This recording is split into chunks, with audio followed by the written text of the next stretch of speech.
husband and I heard strange noises coming from our baby monitor. At first we thought it was just static or interference, but then we heard a voice, a deep, distorted whisper. "He's awake." My heart stopped. I turned to my husband, who stared at me with wide eyes. He grabbed his phone and rewound the live feed, but the recording didn't catch anything unusual, just our son sleeping peacefully in his crib. We brushed it off as a weird tech glitch, but the next night, it happened again. "He's awake." This time, the voice was clearer, closer. I sprinted into my son's room, flipping on the light, but he was still fast asleep.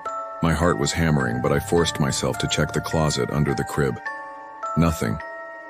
Still, I couldn't shake the feeling that something had been in there, watching him. We decided to keep the baby monitor on the highest volume and sleep, with the door open.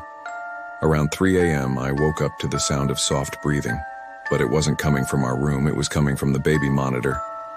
And then a new voice, a woman's voice, weak and trembling. "Please, help me." I ran. This time, I didn't hesitate.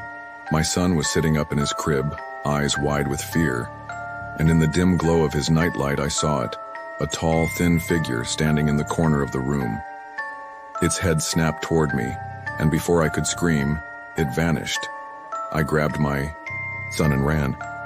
My husband, hearing my panicked footsteps, bolted upright as I burst into our room, clutching our son to my chest.